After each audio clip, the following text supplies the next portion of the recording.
Hello, Maker Faire! Thank you for visiting our exhibit.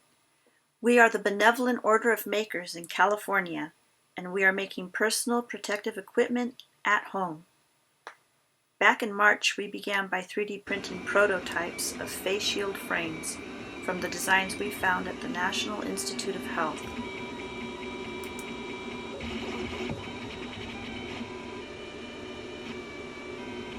The first challenge that we met is that printing is slow, and we weren't happy with the results. The texture of the frames was rough. It would be hard to clean up and make the frames comfortable for healthcare workers. We were also concerned about how easy it would be to keep these frames sanitized because of the irregular surfaces.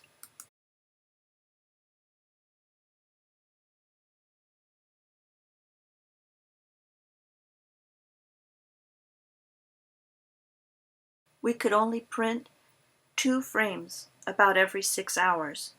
This was very slow. We are a family of makers, Jeff and me, Natalie, and our children, William, Alex, Max, and Maria, plus our friends and the people we mentor. Our resources are the supplies in our home and garage, our curiosity, our community, and fellow makers. We have a lot of experience in community outreach and developing ideas into projects and activities that we can exhibit, teach, mentor, and share. Everything from making robots for art and for competition, to cooking, forging and metalwork, sculpture, sewing and cosplay, designing and building creative shelters, 3D modeling, casting and mold making, designing and art. We love collaborating with Busy Labs, Junkade, Global Scratch Day, San Diego Makers Guild, and Antique Gas and Steam Engine Museum, First 2102 Team Paradox, and we love to exhibit at Maker Fairs, Burning Man, Fanime, and Comic-Con. And we know the lessons we've learned from past projects will help us make and improve our face shield frames and other personal protective equipment.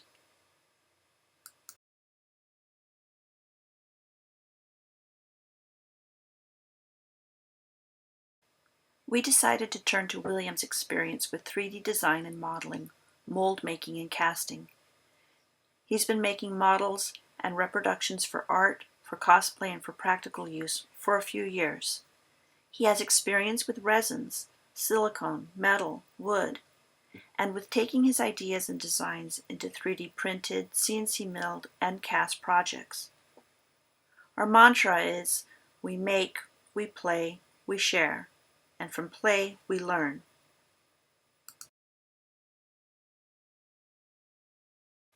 So the first challenge of making personal protective equipment at home was the slowness of 3D printing and the rough finish of the product.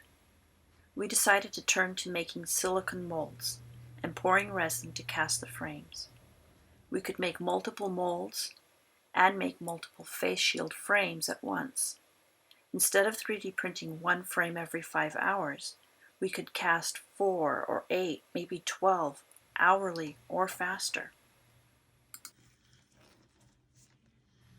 William used XTC 3D, a 2-part resin, and poured it over the 3D printed frame. It fills in build lines. Then he sanded the frame smooth. The finer the master is, the cleaner the cast frames would come out. With a smooth master, we poured the silicone into the mold box over the master to make our mold for casting. Liquid silicon. RTV silicon. No, it's not RTV. It's 2-part. Ow! Cat!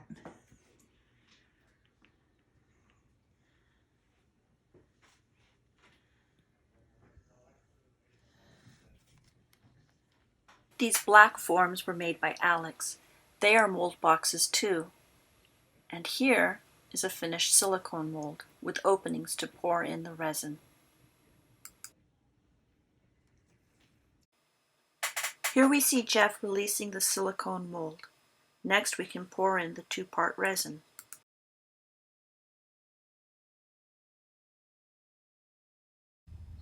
We are using Smooth On Smooth Cast 65D resin. 2-part resin cures quickly. You can watch it turn from clear to white.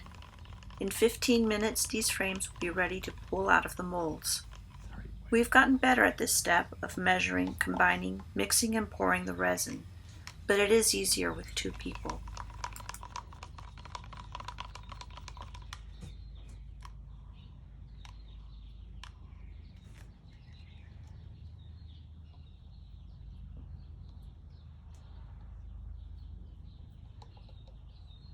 Okay.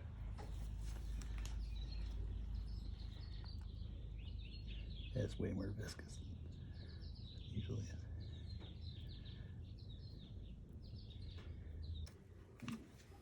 And here is a frame, almost finished.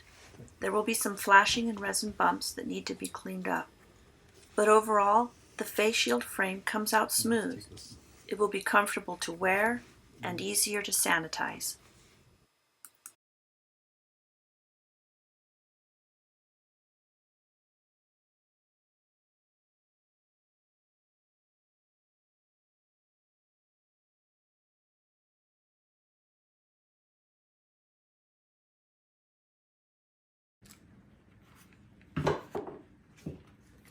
Play the music on my phone.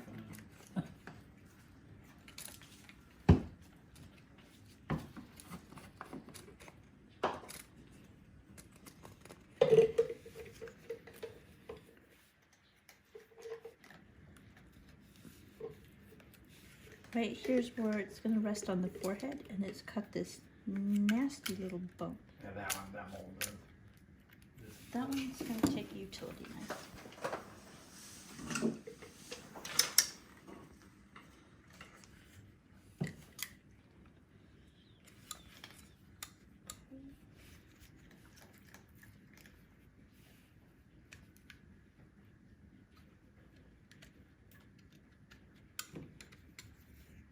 Much better.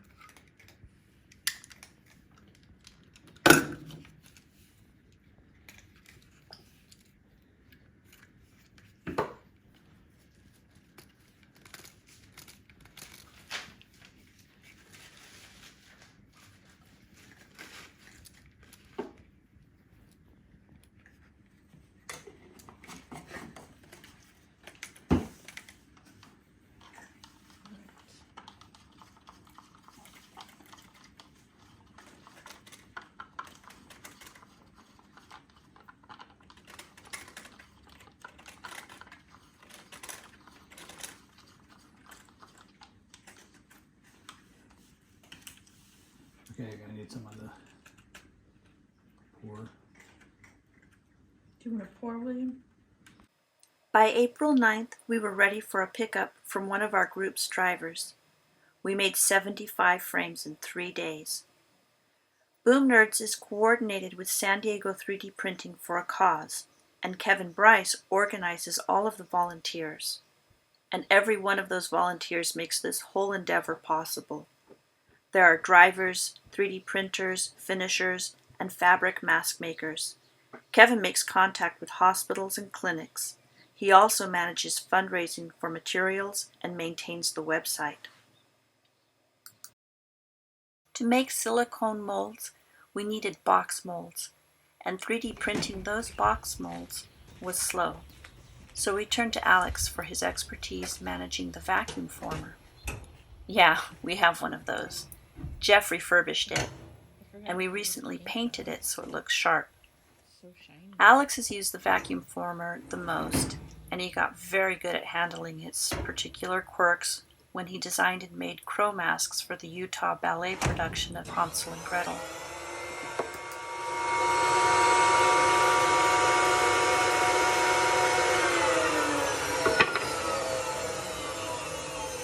Alex preheats the vacuum former and then places a sheet of ABS plastic in the heating tray above the buck and vacuum grill. It's heated for about 2.5 minutes, then dropped onto the buck, and the vacuum pulls it taut over the form.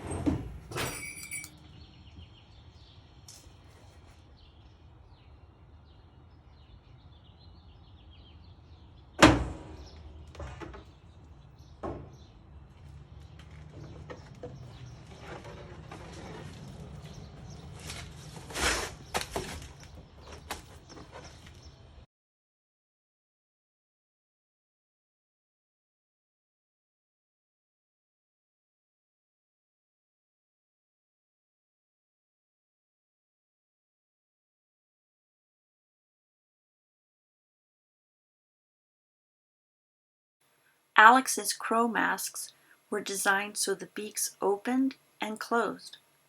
This was so the ballerinas could pick up breadcrumbs as they danced. You never know when one project will serve another. It's why we love the relation between play and learning, and why we keep art in STEM.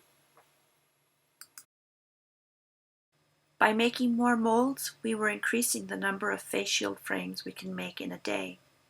And this means more time spent on finishing frames, deburring. It takes anywhere from 6 to 10 minutes to clean off burrs and flashing, using utility knives and a deburring blade. We added face shield preparation to our factory line, using a 3-hole punch and curve punch to make the clear plastic ready to attach to the frames. When we can get it, we cut buttonhole elastic, measured to length for holding on the face shield frames. There is work for everyone, besides school, household chores, and our regular jobs. Just as we were getting a handle on making frames, a request came in for ear savers or ear guards. They hold the elastic from cloth masks or N95 masks off of your ears. William turned to our Anycubic photon printer for this job. He and Jeff came up with a custom, heartfelt ear saver that William designed in 3D Studio Max and Mesh Mixer. The Anycubic ear saver prints succeeded on the second attempt. They were cured in ultraviolet light. Then I cleaned up the masters by deburring. William primed and sanded the 4 masters. Those were affixed with a mold box to an acrylic plate, primed again with Rust-Oleum, sprayed with mold release, and then we poured platinum catalyzed silicone. And this is when we came to another big challenge. Our entire pour of the blue ear saver molds failed to cure, and it took us a while to figure out why. We lost days of work and confidence.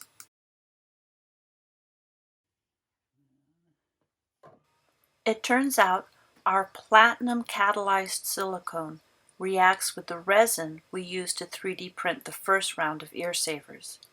So, we switched from platinum to Smooth-On's tin catalyzed silicone, UMU 30, which we vacuum degas in our homemade vacuum chamber. It works.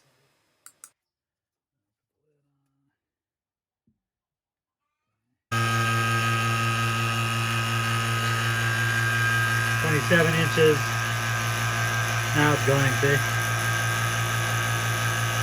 It boils. And now we're at 29 inches in this one.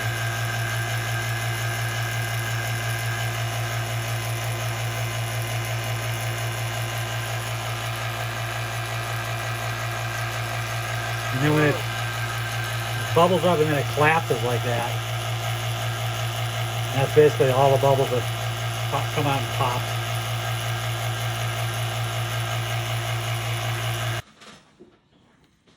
And he's going to do a high pour, so get rid of any of the last bubbles in there. Because the high pour makes like a tiny little string, and the bubbles basically just all pop when they go through the thin column.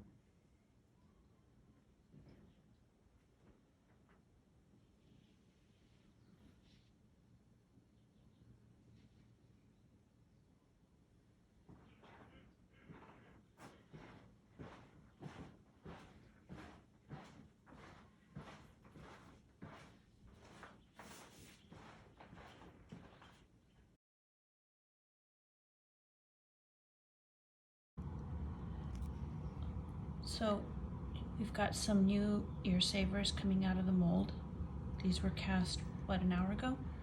About 15 minutes ago. Oh, 15 minutes ago. And Jeff's gonna pop them out now. Because of all the time we invested in making a really good master and a really clean mold, hopefully, yeah, these aren't gonna need any deburring, which is a huge time saver, hand saver. They come out nice and clean. Get that.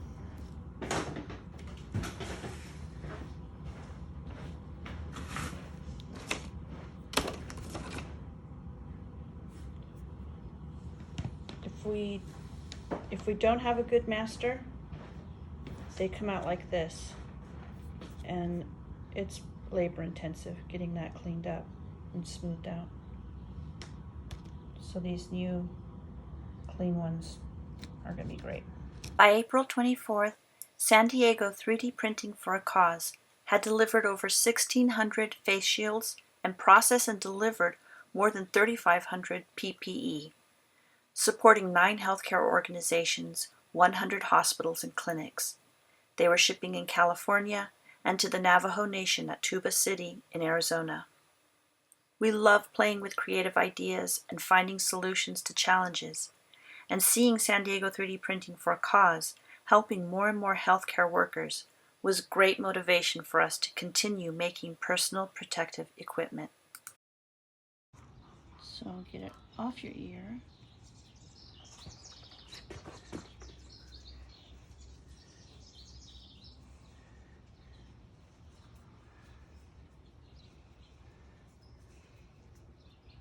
I'm still not any good at doing this, but The great mask from Belinda.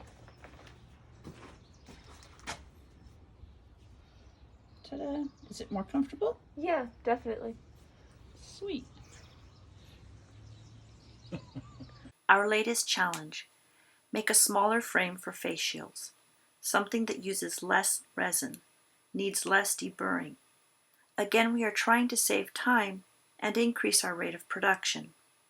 We send William back to 3D Studio Max and Mesh Mixer to design and model a new improved frame design that we can 3D print for making a mold, then cast. It will need to be small and have smooth transition so the frame can't gouge the silicone when we pull it out. William refigured the Toledo frame design. He used the same XY plane profile, but he deepened the extrusion, rounding all sharp edges, and internal blends are filleted. This increases the volume of the frame a bit, from 17.8 millimeters to 24 millimeters for William's design. The weight increase is very slight because the cast urethane has a lower density than the 3D printed PLA.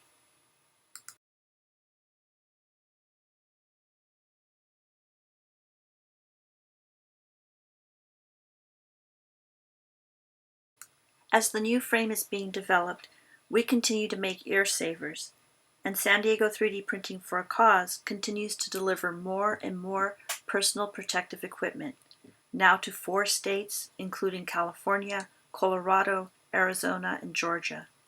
Nearly 9,000 PPE delivered to healthcare workers.